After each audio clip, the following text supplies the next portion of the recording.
When Rimuru first arrived in this world, nobody saw him as a threat. He wasn't a demon lord. He wasn't a legendary hero. He didn't command an army. He didn't rule a kingdom. He was just a slime. A creature that most people would have considered insignificant. But there's an irony that Tensura has been building toward for years. While kingdoms focused on emperors, kings, and heroes, the true power that would change the balance of the world was growing right in front of them. But before we continue, I want to hear your opinion. What was the kingdom's biggest mistake? Ignoring Rimuru at the beginning? Underestimating Tempest? Or realizing too late what he was actually building? Because when we analyze the light novel, it becomes clear that most rulers never truly understood who Rimuru was. And that mistake became more expensive with every passing arc. It all started very simply. In the beginning, Tempest looked like nothing more than a small monster settlement. Something insignificant compared to the great powers of the world. Kings were too busy dealing with other problems. Wars, territorial disputes, political conflicts, demon lords. None of them imagined that this small settlement would eventually become one of the most influential nations in history. But there's an important detail. Rimuru never built Tempest the way other rulers built their countries. Most nations grew through conquest, domination, and exploitation. Tempest grew through cooperation, and that created an advantage that very few people noticed. While other kingdoms accumulated enemies, Rimuru accumulated allies. Dwarves, lizard men, goblins, ogres, Kijin, beast men, merchants, adventurers, races that normally would never work together. Yet Tempest united them all. And that was only the beginning. Because while kingdoms kept measuring Rimuru's military strength, they ignored something far more dangerous. His influence. The light novel makes this extremely clear. Tempest did not become powerful simply because it possessed strong warriors. It became powerful because it began controlling information, technology, research, trade, infrastructure, and economic growth. Very few rulers understood how dangerous that was. But those who did became concerned. Because for the first time, a nation was emerging that could compete without following the traditional rules of the world. And as Tempest continued to grow, the problem only became larger. Because Rimuru wasn't just creating a country. He was creating an entirely new model of society. A model where monsters and humans could cooperate. Where different races could coexist.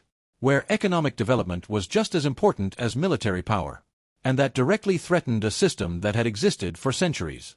But perhaps the kingdom's greatest mistake was believing that Rimuru was just another demon lord. Because when we hear that title, we think of figures like Guy Crimson, Milim Nava, Leon Cromwell, leaders whose influence is often built on fear. Rimuru is different. He gains allies faster than he gains territory. And that difference changes everything. Because armies can be defeated. But networks of influence are much harder to destroy. And while the kingdoms were still trying to understand Tempest, Rimuru was already several steps ahead. With every new arc in the light novel, this becomes more obvious. The Jura-Tempest Federation establishes diplomatic relationships, participates in international negotiations, attracts experts from different nations, creates projects that other countries struggle to replicate, and slowly evolves from a regional power into a global one. But there's another detail many fans overlook. Rimuru's greatest assets are not just his subordinates. They are some of the most dangerous individuals in the entire world. Benimaru, Diablo, Zijin, Cheyenne, Testarossa, Ultima, Carrera, Veldora. Any one of them could alter the balance of multiple nations on their own. Yet all of them serve the same leader. And that fact alone terrifies many experienced characters throughout the light novel. Because the larger Tempest becomes, the harder it becomes to stop its rise. But the situation becomes even more serious when we reach the events involving the Eastern Empire. Because at that point, many rulers finally begin to understand reality. Rimuru is not merely a demon lord. He is the center of a superpower capable of rivaling any force in existence. And the most impressive part? He achieved all of this in just a few years. Something that took other nations centuries to build. But there is a reason for that.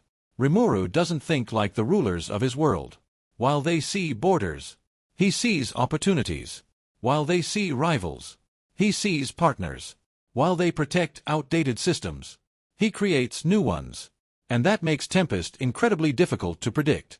Because it doesn't grow according to the world's traditional rules. It creates new rules. And perhaps that is where the kingdoms made their biggest mistake. They continued evaluating Rimuru as if he were just another ruler. But he was already building something much larger. A nation capable of competing economically, militarily, politically, magically, and diplomatically, at the same time. And by the time they realized it, it was already too late. Because Tempest was no longer a promise, no longer a future threat, no longer a curiosity. It had already become a superpower. And perhaps that is the greatest lesson of Rimuru's story. The kingdoms believed they were watching a slime. But they were actually witnessing the birth of one of the greatest powers that world would ever know. And by the time they understood that, the rise of Tempest had already become inevitable.